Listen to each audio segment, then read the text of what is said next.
I will tell you what happened to me working as a security guard in a morgue. I work as a security guard in a morgue.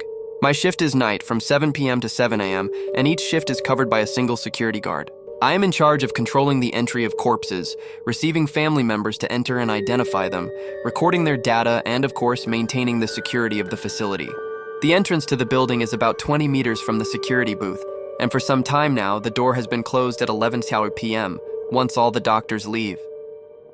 That afternoon, an ambulance arrived with a body. From the beginning, something was not going well. The driver was crying inconsolably. The nurses were sick, sweaty, dizzy, as if it were something more than the heat. I made sure they were okay, but they just wanted to leave the body and leave as quickly as possible. I wrote down the victim's information. The diagnosis was brutal: strangulation followed by impalement, found in a nearby lagoon.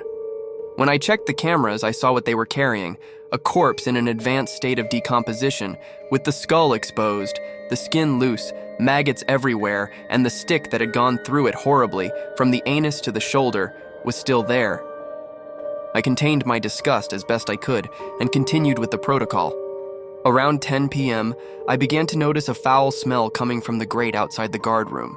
This smell usually comes out on summer days because the water passes through there when they wash the body for the autopsy. I sprayed air freshener and closed the window a little, but the stench persisted. Through the cameras, I saw white smoke coming out of that grate for about 10 seconds. I didn't think anything about it. I didn't want to. But as soon as I closed the front door, the door to my on-call room slammed violently behind me. I was frozen.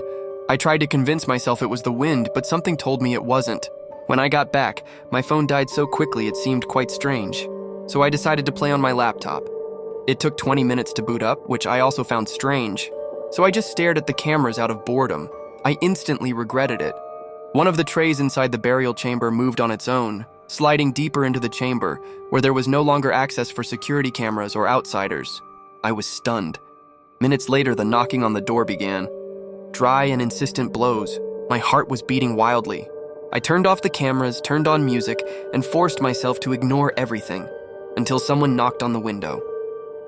I didn't know whether to pray or scream. At 4:15, the door to the guardhouse opened by itself.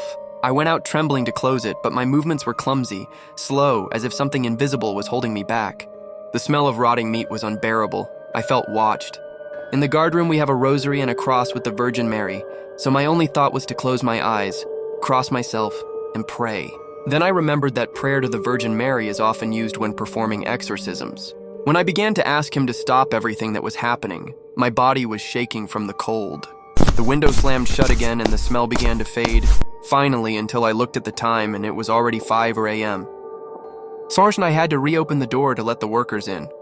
From that night on, every time I enter that place, I pray, and when I'm gone, so am I. I had never felt a presence so dense and dark.